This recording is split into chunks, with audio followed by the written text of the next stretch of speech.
Lithuania is a land that whispers its stories. Ancient forests, amber shores, and a people shaped by resilience. Here, every breeze seems to carry echoes of the past, and every landscape is steeped in legend. The golden light of the Baltic sun glimmers on the water, and the forests stand as silent witnesses to centuries of change. This is a place where nature and history are inseparable, where the land itself seems to sing. When I arrived, the air was thick with pine and history, inviting me to listen closely. The scent of the woods mingled with the cool morning mist, and the cobblestone streets of old towns seemed to hum with stories waiting to be discovered. Every step felt like an invitation to slow down, to breathe deeply, and to let the spirit of Lithuania reveal itself. My journey began in Vilnius, a city of Baroque beauty where church spires rise above winding alleys and every corner holds a secret. Yet, as enchanting as the city was, my heart was drawn to the countryside, to a place that seemed to exist outside of time, a hill covered not in trees, but in crosses. The road leading there felt like a passage into the heart of Lithuania itself.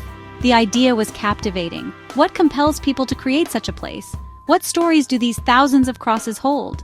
Each cross, large or small, plain or ornate, seemed to carry a personal message, a prayer, a memory, a hope for the future. I wondered about the hands that placed them, the families who traveled here, and the generations who returned again and again, adding their voices to this silent chorus. Driving through rolling green fields and past rustic farmhouses, I felt the real Lithuania, nature and life woven together in a tapestry of color and sound. Wildflowers danced in the breeze, and the distant hum of village life blended with birdsong. The countryside was alive, not just with beauty, but with a sense of belonging and quiet strength. It was here, far from the bustle of the city, that I began to understand the soul of this land. As we neared the hill, anticipation grew. I was about to witness something built not by rulers but by ordinary people. Grief, hope, defiance, and faith made visible. The closer I got, the more I felt the weight of countless stories layered one upon another, each cross a testament to the enduring spirit of Lithuania's people. It was a place of pilgrimage, of remembrance, and of quiet resistance. This wasn't just a tourist site, it was a living monument to the soul of a nation. Here, at sunrise, as the light touched thousands of crosses, I felt the heartbeat of Lithuania, steady, hopeful, and unbroken. The Hill of Crosses stands as a powerful reminder that even in the face of hardship, the spirit of a people can endure and shine. The Hill of Crosses appears suddenly, no grand entrance, just a bristling silhouette rising from the plains. My first glimpse was breathtaking, 2 mounds, densely covered in a chaotic forest of crosses. The wind played a haunting melody through wood and metal, each note a prayer or memory. Crosses of every size and material crowded together, the ground hidden beneath devotion. Visitors moved quietly, some touching the crosses, others lost in contemplation. This was more than a collection of symbols. It was a sanctuary of shared human experience. Rosaries, photos, and tokens adorned the hill, creating a mosaic of hope and remembrance.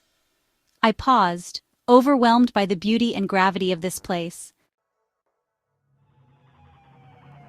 The origins of the Hill of Crosses trace back to the 1831 uprising against the Russian Empire, a time when Lithuania was struggling to preserve its identity and freedom. In the aftermath of the failed rebellion, families were left without graves for their loved ones. As many perished in battle or were exiled, their bodies never returned home. The hill became a silent sanctuary, a place where grief and hope intertwined. Families unable to bury their loved ones placed crosses here as acts of remembrance and defiance. Each cross was more than a marker. It was a message, a quiet protest against oppression, and a symbol of enduring love. Over time, the tradition grew, with each generation adding their own crosses, rosaries, and prayers, turning the hill into a living memorial. Each wave of hardship, uprisings, bans, occupations, brought more crosses, solidifying the hill as a symbol of resistance. The crosses multiplied during times of national crisis, as Lithuanians sought solace and strength in their faith and unity. The hill became a gathering place for those who refused to let their culture and beliefs be erased. Even when authorities forbade it, people returned in secret, planting new crosses in the night. Under the cover of darkness, families risked punishment to keep the tradition alive, their footsteps echoing with determination. The hill became a beacon of hope, a place where silent acts of courage spoke louder than words. The Soviets bulldozed the hill repeatedly, but each time, Lithuanians rebuilt it, their faith unbroken. The destruction only fueled their resolve, as entire communities came together to restore what was lost. The act of rebuilding became a ritual of resilience, a way to reclaim their heritage and assert their right to remember. The more it was destroyed, the more it grew, a living testament to the indomitable spirit of the people. With every attempt to erase it, the hill became stronger, more vibrant, and more meaningful. It stands as a powerful reminder that faith and hope can flourish even in the harshest conditions. Pilgrims from across Lithuania and beyond added their own prayers, making the hill denser and more defiant. Visitors from all walks of life come to leave their mark, each cross and note a testament to shared dreams and struggles. The site has become a place of pilgrimage, reflection, and unity for people of all backgrounds. It is a story of hope rising from the rubble, again and again. The Hill of Crosses endures as a symbol of Lithuania's unbreakable spirit, a place where sorrow is transformed into strength, and where every new cross is a promise that hope will always return.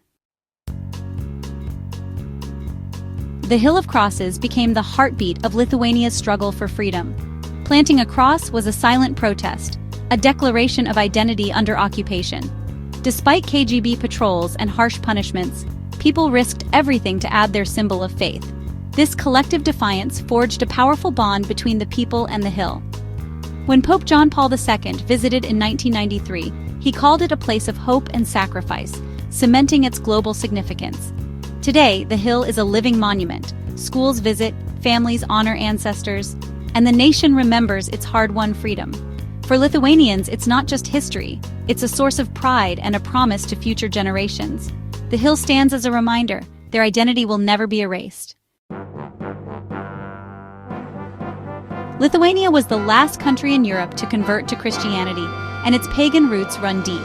The Hill of Crosses, while Christian, echoes ancient traditions of venerating sacred hills and groves. Before the cross, Baltic tribes left offerings to nature gods on high ground, perhaps even on this very hill. The act of marking a sacred place with a token is a thread connecting pagan and Christian eras.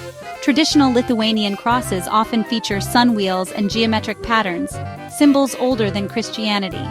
The symbol changed, but the impulse to seek protection and give thanks remained.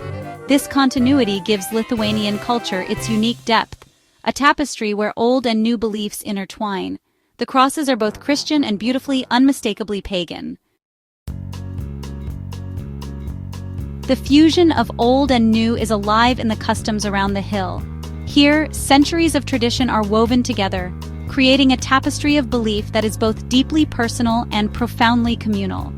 The Hill of Crosses stands as a living monument to the resilience of faith, where every visitor becomes part of an ongoing story that stretches back through generations.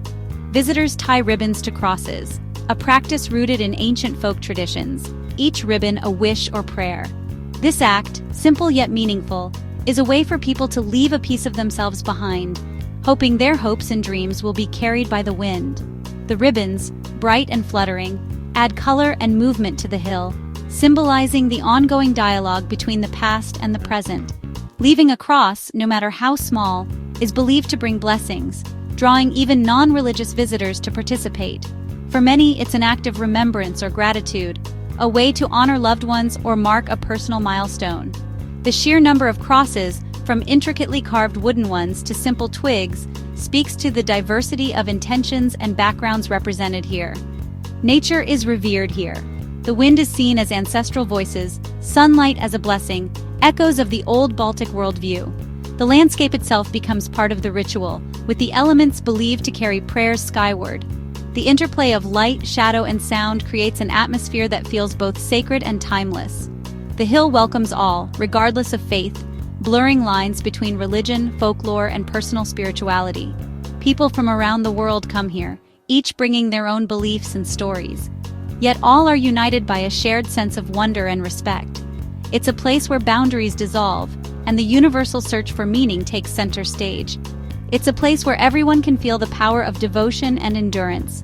The emotional weight of the site is palpable, inviting moments of reflection, prayer, or simply quiet contemplation. Whether seeking solace, inspiration, or connection, Visitors often leave transformed by the experience. The Hill of Crosses is a testament to faith in all its forms, connecting people to something greater.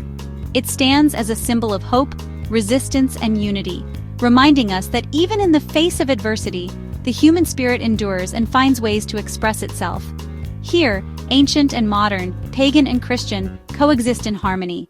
The hill is a living example of how different traditions can blend, creating a space where history, culture, and spirituality are celebrated together, inviting all who visit to become part of its ever-evolving story. Standing among the crosses is an emotional paradox: grief and hope, sorrow and inspiration. The air is heavy with history, yet the hill radiates resilience and defiance. Every cross is a small victory, a refusal to surrender. To be here is to witness the enduring strength of the human spirit. I felt connected to generations: grieving mothers, defiant students, joyful pilgrims, and curious travelers. The chaos of the crosses resolves into a harmony of shared stories and faith. Leaving the hill, I felt uplifted, changed by the sacredness and hope that linger in the air. The Hill of Crosses leaves an indelible mark, a reminder of hope's enduring power. Visiting the Hill of Crosses was more than sightseeing. It was a journey into Lithuania's soul. If you seek a destination that moves and inspires, Lithuania offers quiet wonders beyond the obvious.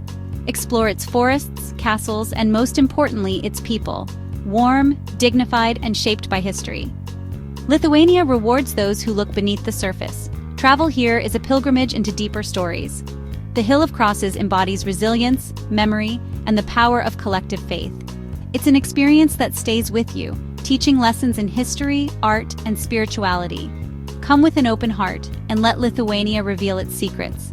Stand on that hill, listen to the wind, and let its story of hope wash over you. We all have places that move us: quiet corners, ancient sites, or even a view from a window. These are our personal sacred hills, holding memories and meaning beyond the everyday. In our busy world, it's easy to forget the importance of such places, but they enrich our lives and connect us to something larger. Visiting the Hill of Crosses reminds us to cherish these moments of awe and reflection. I'd love to hear about the places that have touched your soul. Share your stories in the comments.